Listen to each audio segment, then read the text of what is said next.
Maka para ulama menyebutkan keberkahan. Berkah. Jadi ya seperti usia, seperti waktu. Waktu itu sama-sama sehari 24 jam. Sama kita nih Pak. Tapi ada yang 24 jam itu berkah, ada yang seolah-olah nggak terisi apa-apa. Nah, jadi bapak-bapak, mohon maaf ini kadang-kadang kita nih sok-sok sibuk gitu ya. Mau mengamalkan ini yang ini tinggalin, mengamalkan yang ini ditinggalin gitu ya. Kadang-kadang ada ustadz negur gini, antum kenapa nggak baca masurat? Ya saya pagi baca Quran Ustaz. Jadi karena saya murojaah saya nggak baca masurat. Nah, Rasul itu orang yang dijamin masuk surga, yang maksum dijaga oleh para malaikat. Itu pun pagi dia zikir, petang dia zikir. Ada waktu-waktunya baca Quran. Jadi orang itu ketika beribadah waktunya sama, tapi dia diberikan keberkahan dengan waktu. Orang yang menganggap dengan zikir, dengan baca Quran itu malah ngabiskan waktu, biasanya malah sempit waktunya Pak. Kan disebutkan ana inda dhanni abdi bi. Saya sesuai dengan prasangka hamba saya pada diri saya. Kalau kita katakan mudah-mudahan dengan baca Quran ini Allah berikan kelapangan saya rezeki, mungkin waktunya semakin lapang malah bisa mengerjakan yang lain, bisa. Tapi orang beranggapan masurat harus 30 menit, 40 menit, nggak ada waktu saya. Ya memang nggak ada waktu. Gitu. Makanya bapak-bapak, kalau kita ingin mendapatkan keberkahan, ya ibadah. Salah satu bentuk ibadah itu ya silaturahim. Nyambung tali kekerabatan.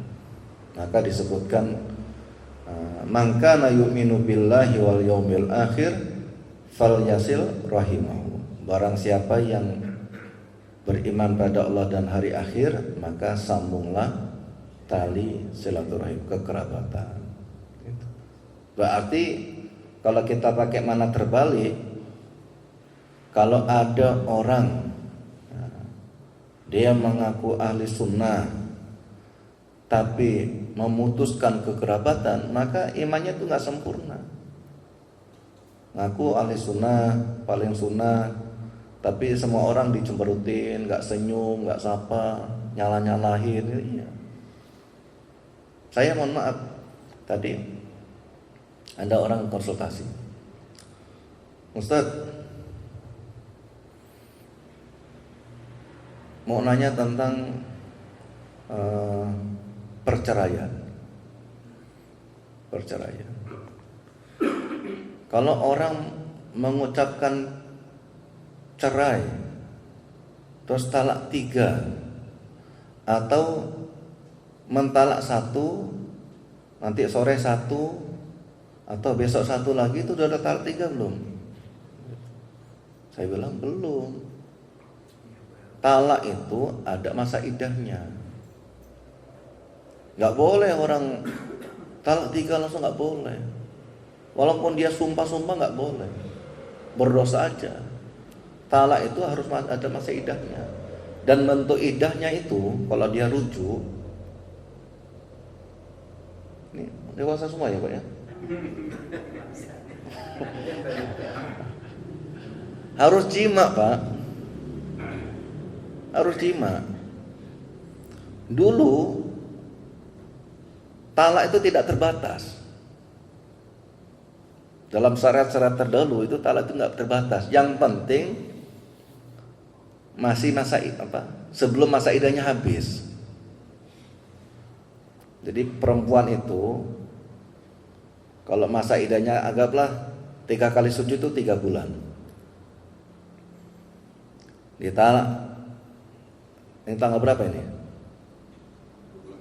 Tanggal 12 ditalak. Berarti nanti bulan 4 itu habis. Nah sebelum bulan 4 tanggal 12 bulan 4, ini hitungan kasar ya, sama dia dirujuk, balik lagi. Nanti tanggal 13-nya ditalak lagi, gitu. Wah, seru bener bapak ini, mantap bener.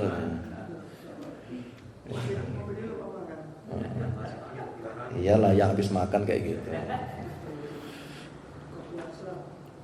Jadi nanti talak lagi. Masa idahnya belum habis, kan kalau masa idahnya habis, itu kalau mau rujuk kan harus nikah baru dengan akad baru, dengan mahar baru. Dan itu juga harus sepertujuan istri. Kalau istri nggak mau. Kenapa? Karena sudah lewat masa idahnya. Tapi kalau masa idahnya belum lewat, rujuk lagi.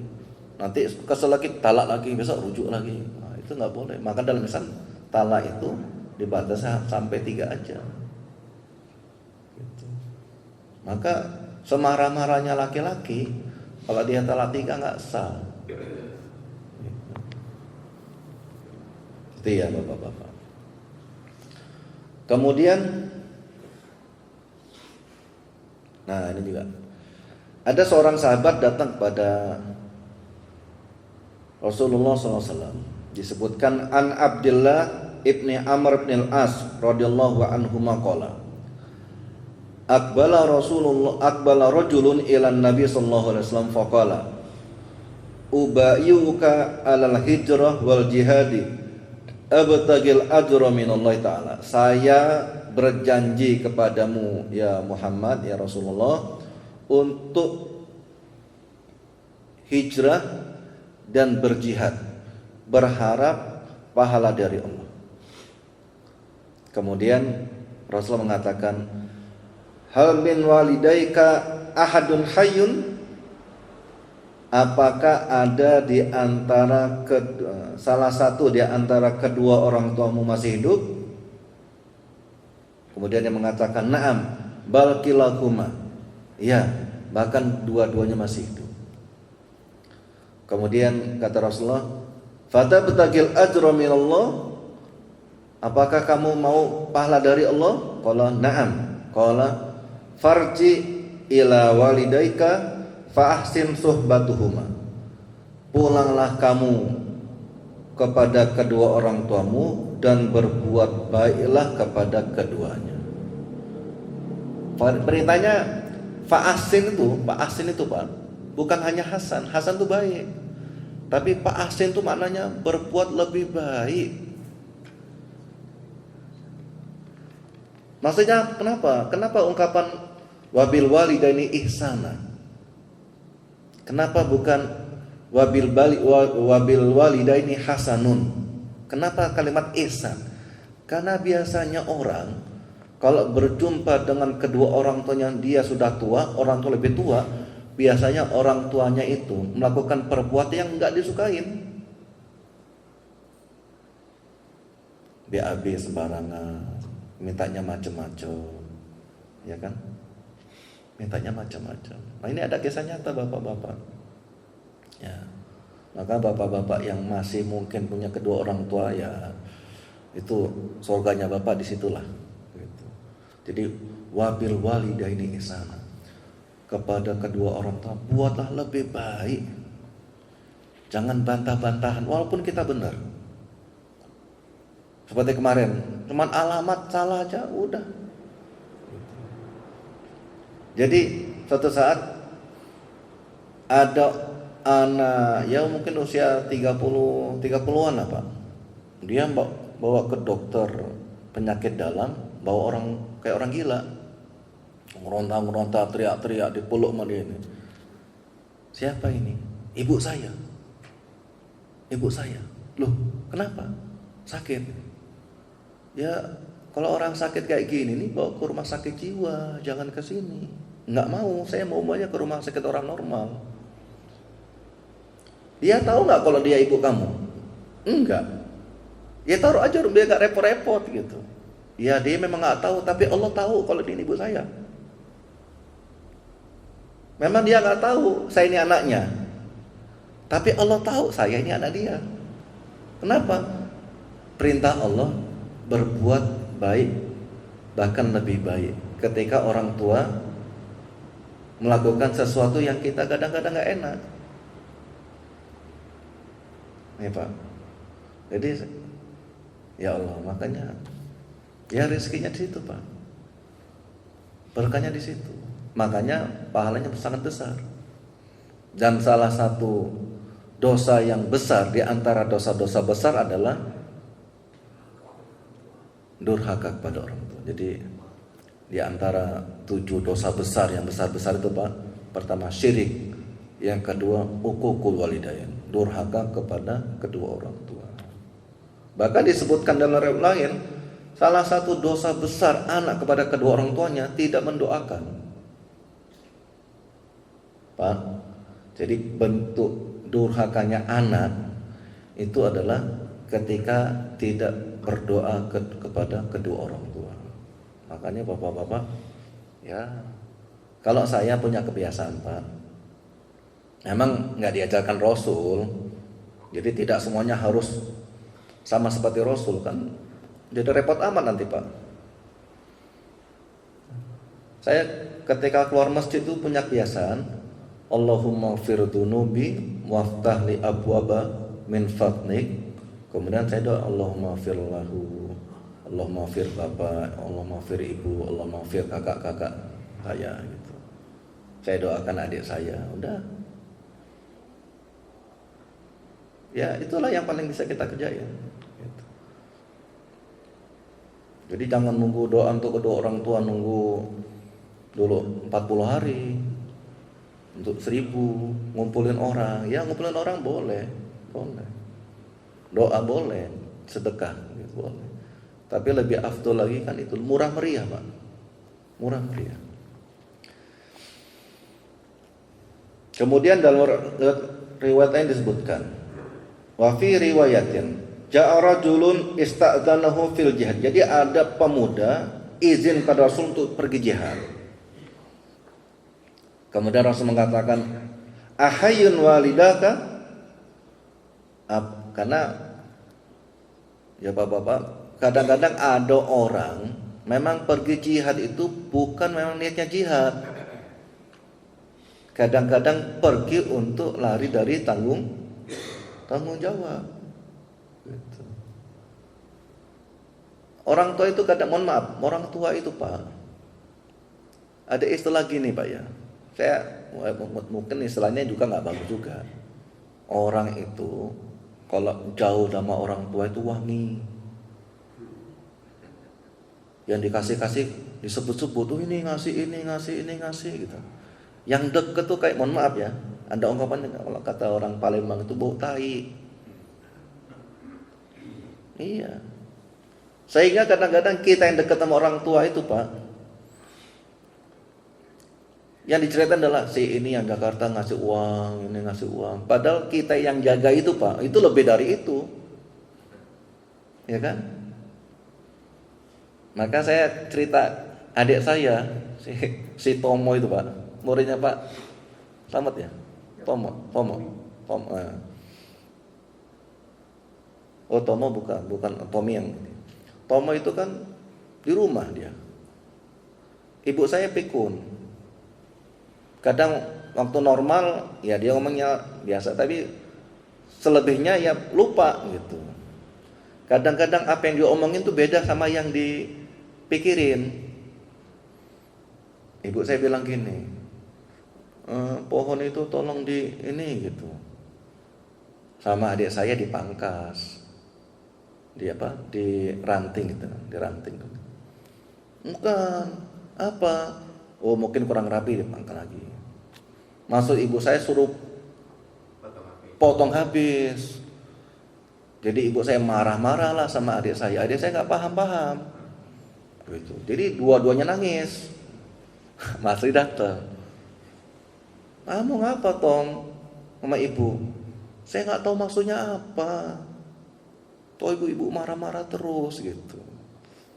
Terus Masri datang ke rumahnya ibu, ibu maunya apa? ini pohon ini. Oh, mau dihabisin. Ya biasa saya habisin. Gitu. Nah, Darto dimarah karena Darto tinggal di rumah. Mau marah yang lain kan orang nggak ada, Pak. Gitu. Makanya disuruh berbuat ihsan sama orang tua itu. Nggak kamu apa-apa, dan iyain aja lah, iyain aja toh. Gitu. Makanya kadang-kadang, mending daripada saya tinggal sama ibu, mending saya jauh aja lah gitu. Kan begitu kadang-kadang. Nah, orang yang mau bertahan itu ya luar biasa itu, Pak. Ini cerita aja tentang saya, Pak. Mungkin pengalamannya sama. Gitu. Nah, itu paling luar biasa, Pak. Paling luar biasa. Maka perintahnya apa? Kan tadi minta izin untuk pergi jihad. Ahayyun walidaka? Apakah kedua orang tuamu masih hidup? Qala na'am. Kata Rasulullah, fa fihima fajahid. Untuk keduanya maka berjuanglah. Maksudnya berjuang untuk menjaga keduanya. Kadang-kadang ada rasa marah, tahan gitu. Ada rasa kesel, ditahan. Makanya pesan-pesan kalau saya pernah ngisi pengajian, ibu kalau punya suami yang taat sama orang tuanya, bersyukur. Bukan malah cemburu. Ya memang dia milik orang tuanya.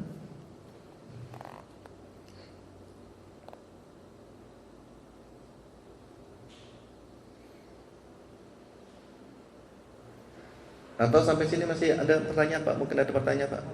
Monggo, Pak Malkan, silakan. Ada dua pertanyaan. Ya. Kalau kita berdoa pada orang tua, lewat doa Nabi Ibrahim boleh. Rabbana firli wa walidayya wa lil mu'minina yawma yaqumul hisab. Pertama itu. Yang kedua, amal yang paling baik itu menyantuni janda.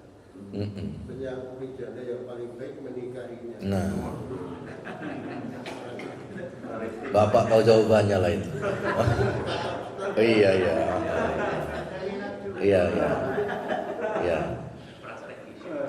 Ini sebenarnya izin itu. Yang kedua itu izin itu. Saya izinkan lah. Nanti yang ceramah saya, Pak.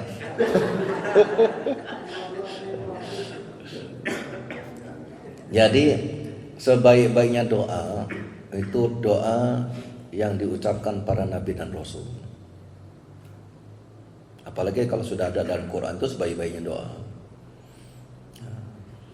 Cuman kan kadang-kadang, nah ini kan ada khilaf di antara ulama. Contoh, Nabi Musa itu ketika diperintahkan untuk berdakwah ke Fir'aun, Nabi Musa kan cedal, Pak. Karena pernah masuk bara api ke mulutnya itu kan, cedal. Bahasanya kurang jelas, nggak dipahami kecuali memang orang kenal benar sama dia. Gitu. Maka dia doanya gini, Rabbis rohli sadri wa yassirli amri wahlul 'uqdatam min lisani yafqahu qawli. Ya Rabbis rohli sadri, ya Allah lapangkan dada saya. Kenapa? Karena yang mau didakwahin ini bapak angkat dia, yang membesarkan dia kan, membiayai hidupnya gitu kan. Itu kan mau ngomong sama orang kayak gitu kan susah, Pak.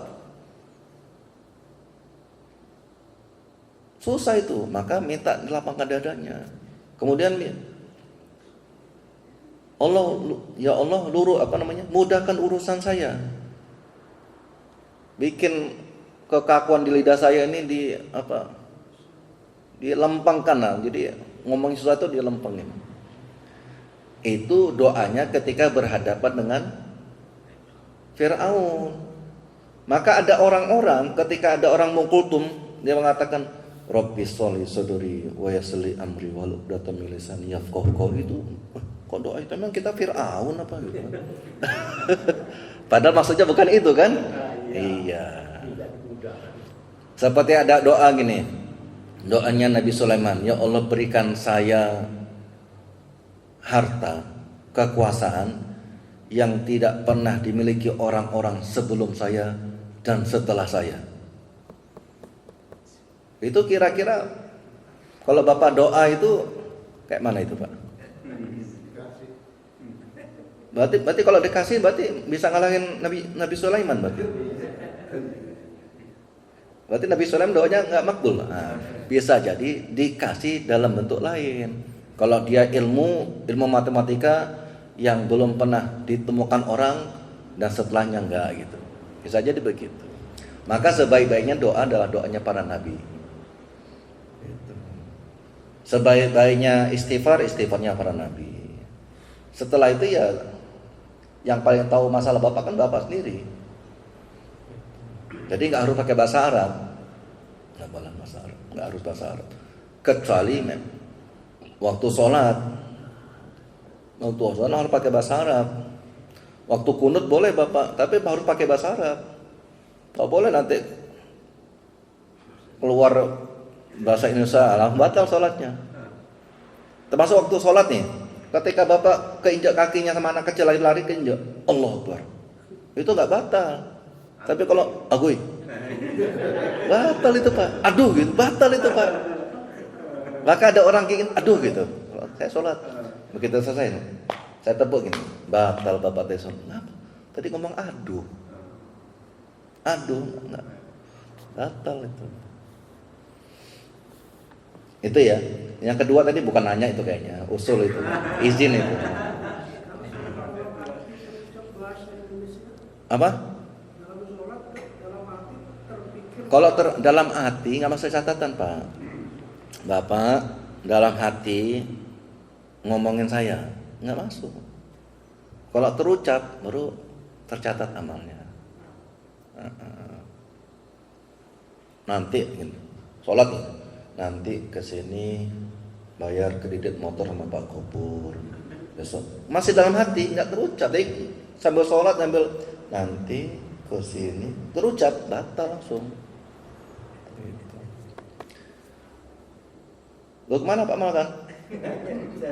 Oh, kan langsung sudah dapat izin langsung keluar gitu kan? Monggo? Oh ya, silakan. Ini gimana kalau orang tua malah entah orang tua itu punya anak perempuan atau laki ngomong begini kepada anaknya, gantiin bojomu, ganti aja istri kamu itu, istri kamu begini. Suka hutang, suka gitu. Atau mungkin sebagai anak laki, punya anak laki-laki, terus gantilah istri kamu. Atau sebagai perempuan, gantiin suami kamu, ganti aja. Perlu ditaati nggak omongan orang tua kayak gini? Iya. Ya. Kalau itu nanya pakai istilah, saya jawab pakai istilah gitu juga. Rasulullah itu ada ungkapan yang diberikan sahabat tentang perilaku Rasulullah.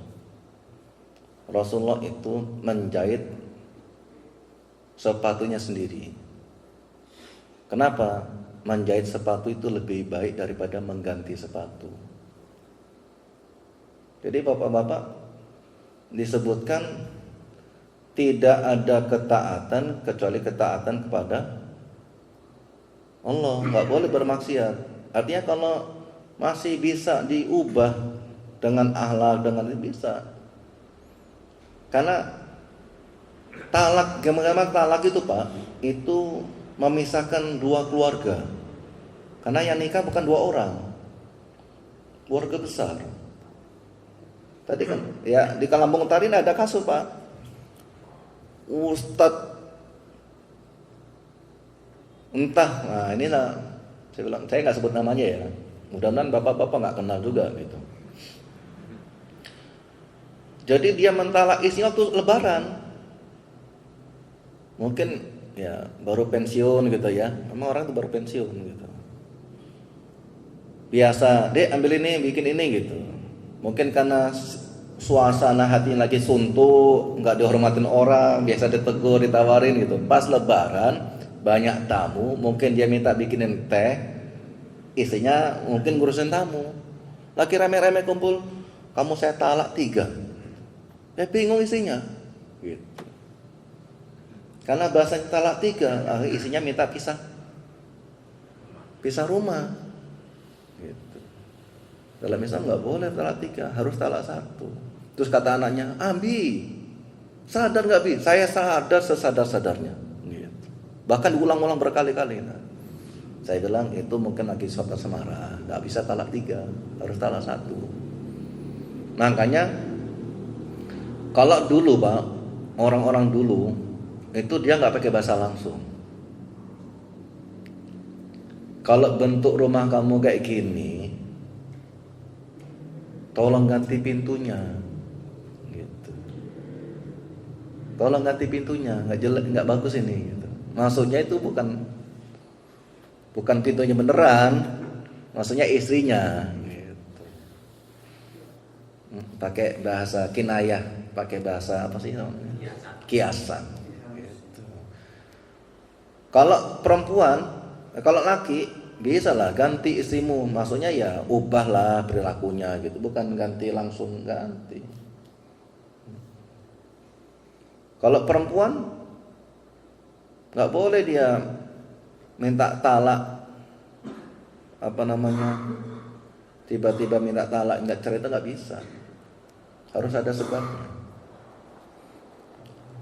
Jadi bapak-bapak ya dulu aja siapa namanya Asia itu nggak minta cerai itu Pak, kalau isinya Firaun, suaminya Firaun. Nah, kan bapak-bapak kan bukan Firaun.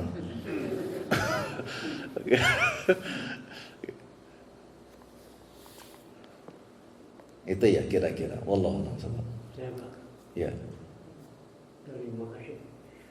Saya pribadi sudah memutuskan hubungan silaturahim Ya. dengan saudara. Permasalahannya, dia pinjam uang yang cukup besar. Sudah bertahun-tahun tidak ada keinginan untuk mengembalikan uang itu. Kadang-kadang saya sudah memarah-marah gitu ya. Dia punya harta tidak mau jual untuk karena cukup besar uang ini. Iya. Nah, pada saat itu saya ada acara, itu sudah saya sepelekan, tidak saya undang lagi, saya tidak dianggap, saya putuskan betul hubungan walaupun saudara. Nah ini yang saya tanya itu kan apakah perbuatan saya ini termasuk tidak terpuji itu, memutuskan hubungan dengan saudara ini, apa gimana latar belakangnya supaya perbuatan saya ini sampai sekarang ini. Saya nggak bahas karena ini aja Pak, saya bacain hadis saja. La yadkhul jannah qati'ur rahim. Nggak akan masuk surga orang yang memutuskan silaturahim. Jadi Bapak istighfar yang banyak, sambunglah biar ada kesempatan. Memang berat.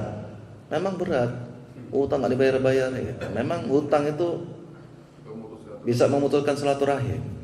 Nah, jadi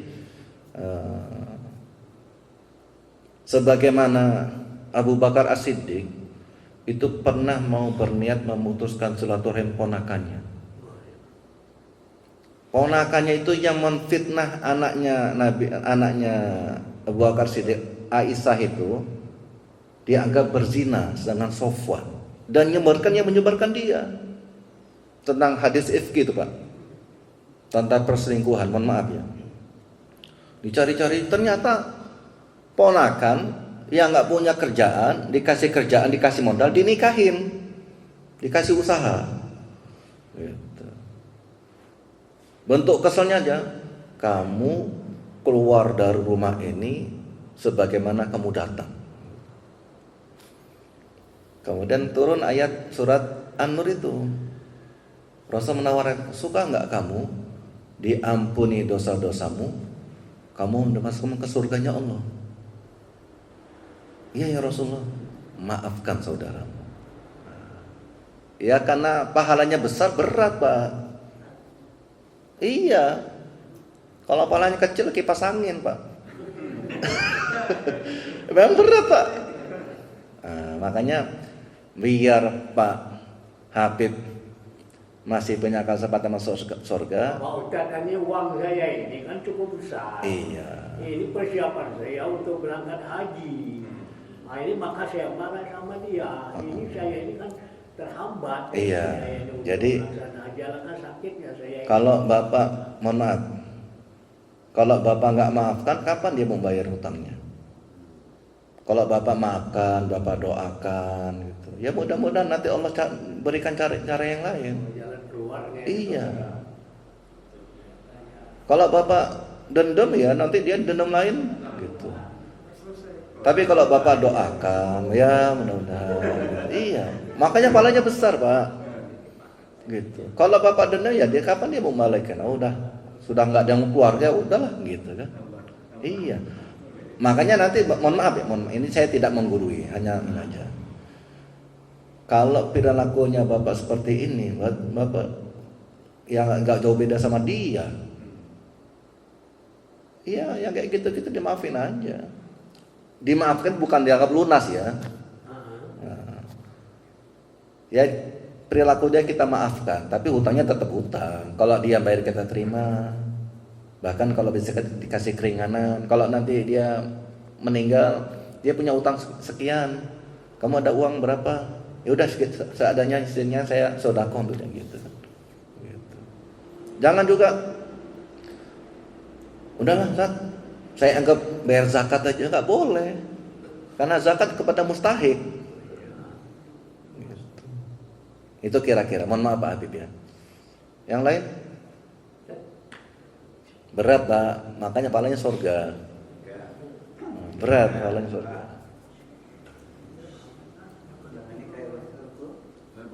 Ya. Kan saya setiap lakukan kan keluarin zakat. Nah teman saya ini punya utang, orang nggak punya juga. Kalau saya zakati terus saya bayar utang boleh nggak?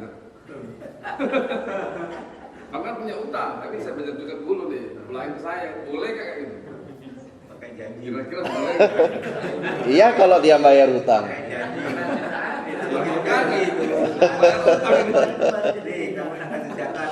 Iya, nanti bayar zakat ke saya gitu. Tapi dia punya utang ke saya gitu.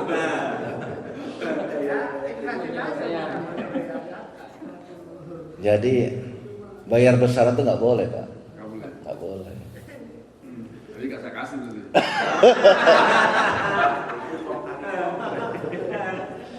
Itu bayar bersyarat itu. Kalau mengurangi silaturahim tapi tidak memutuskan bagaimana itu? Gimana? Mengurangi silaturahim tapi tidak jarang berkunjung. Istilahnya saya tidak suka dengan kelakuan dia Iya. dan perbuatannya sehingga saya tidak untuk mendekatkan diri kepada dia secara keluarga. Jaga jarak apa? Itu hukumnya gimana itu? Ya, jaga jarak kan bukan berarti nggak silaturahim. Sapa, ya tetaplah harus nyapa, harus ini. Walaupun nggak akrab kan, tetap harus nyapa. Keluarga, tetangga, tetap harus. Assalamualaikum. Walaupun mungkin dia, iya. Jadi di antara makna ukhuwah itu Pak, orang yang kita keselin nggak tahu kalau kita lagi kesel sama dia. Iya, tetap nyapa, senyum walaupun kita agak kesel gitu, tetap Assalamualaikum Pak, apa kabar? Gitu kan? Iya, sehat. Gitu.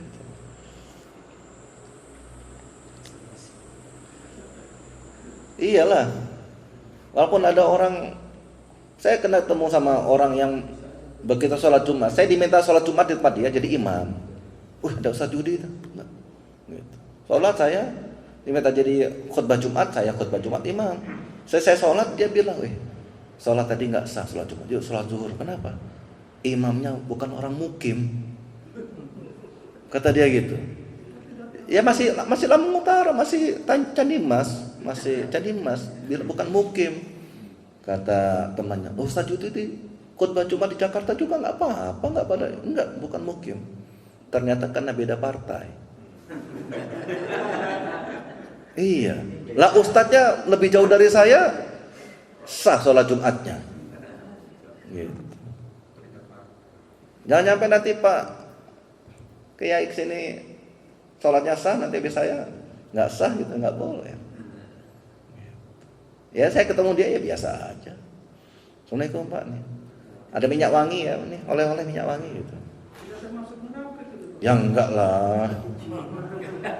Enggak lah. Enggak lah, enggak munafik. Monggo, ada lagi? Saya Pak, Monggo silakan.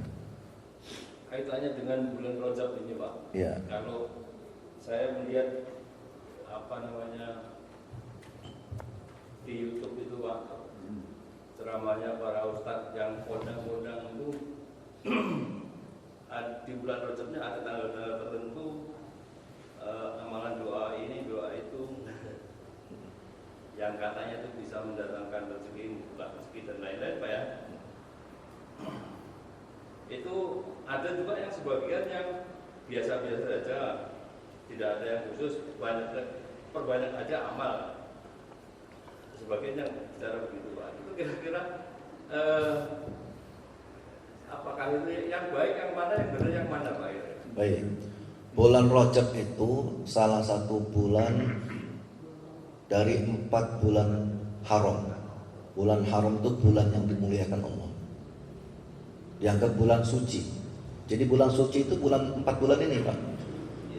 Zulqa'dah, Zulhijjah, Muharram, Rajab. Jadi bulan suci itu 4 bulan ini. Kalau bulan Ramadan bukan bulan suci tapi bulan ibadah, bulan berkah. Kalau bulan Ramadan itu pahala-pahala dilipat gandakan. Tapi 4 bulan ini pahalanya dilipat gandakan, dosanya juga dilipat gandakan. Makanya kalau bapak-bapak bohong-bohong jangan di bulan ini. Karena dosanya juga dilipat gandakan di bulan Rajab ini Pak. Makanya dulu Arab yang suka perang-perang itu kalau bulan ini nggak mau perang mereka, nggak ribut, nggak ini ya, dihormati benar Pak. Nah, sekarang ini kita lebih jahiliyah dari orang jahiliyah. Orang jahiliyah dulu bulan ini nggak perang, sekarang tetap aja. Lebih jahiliyah berarti kan? Nah, apalagi bulan ini bulan yang sudah dekat dengan bulan Ramadan. Makanya seorang orang suruh banyak beramal sebagai latihan. Nanti begitu Ramadan sudah nggak kekit lagi. Nggak ada disebutkan tanggal khusus, nggak ada Pak. Yang jelas disuruh memperbanyak amal di bulan Rajab. Kenapa? Karena dia salah satu bulan yang disucikan Allah. 1 dari 4 bulan Zulqa'dah, Zulhijjah, Muharram, lewat berapa bulan nanti Rajab. Itu Pak. Jadi tidak ada sebutkan khusus tanggal sekian gitu. Satu lagi? Ada? Iya, monggo. Berkaitan dengan berbakti pada orang tua. Sekarang kan anak-anak sekarang ini kan kalau pengetahuannya sekolahnya di rumah, dia dengan di pesantren kan nggak begitu paham jenis berbakti itu seperti apa. Entah yang ditonton, YouTube dan sebagainya kan seringkali video-video itu berikan contoh yang nggak baik. Ya. Dong orang tua kadang-kadang berkata yang agak keras itu. Yeah. Jadi masalah pengetahuan. Secara ilmunya ya nggak tahu seperti ini. Iya. Saya ada dulu buku Qutaibah ya. Kecil di kantong itu tentang birrul walidain. Itu banyak pedoman tentang, nanti saya cari-cari lagi kalau masih ada di ini saya ya. Di antara bentuk birrul walidain itu seorang anak itu lebih betah di rumahnya dibandingkan betah di rumah orang. Walaupun masih pamannya. Jadi seorang anak itu dianggap durhaka ketika dia lebih betah di rumah pamannya, pakliknya, buliknya dibandingkan rumahnya.